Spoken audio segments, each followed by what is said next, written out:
პირველი სიყვარული იყო შეიძლება საბავშვო ბაღამდე, არ ვიცი, ანუ ალბათ საბავშვო ბაღის ასაკი, აი იყო ინგა, რომელიც მომწონდა და ქვემოთ პირველ სართულზე ცხოვრობდა საღრიშვილები, ქეთინო და მზიადები, სამივე ერთად მომწონდა.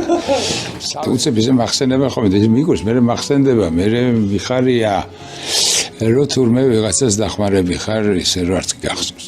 მოგეთ რასაც გასცემ იმას იბრუნდება, მაგის თქმა მინდა რა.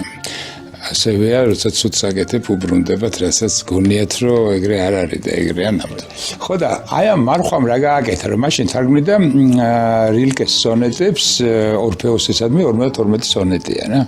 იმიტომ რომ პასტერნაკი ძალიან უყვარდა და პასტერნაკმა გადათარგმნა რითმაშიო, რილკეო და მე რატო ვერ უნდა გადასახა და ყოველ დილა იყო ორი ახალი ეს ორფეოსის სონეტი, რამდენიმე ცალი, რომელსაც გვასმენებდა ჩაიზე დილით. თქვენ თვითონ არ წერთ?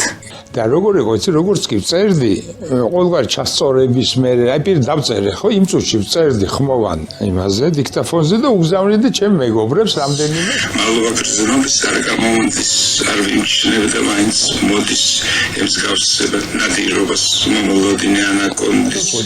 მამაჩემს ვეტყვი, რომ ხო არ გინდა რომ გამოგრთო რა. უმძიმესი სათქმელია, ხო, ეგ ადამიანთან მოგეხსენებათ, ახლა რა უთხრა.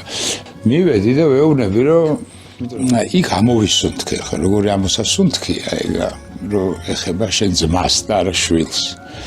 და ეგრე მოვტრიალდი, ეგრე ამოვისუნთქე და აი რომ მიუბრუნდი, უცებ დავინახე, რომ მანქანა დგას და იგზის მამაჩემი, მისულია ბაგებში, ესე არასულაზე ჯერ ქვემოთ იყო და აი ზის ვინც ვერ ამოისუნთქა ჩემს ავით.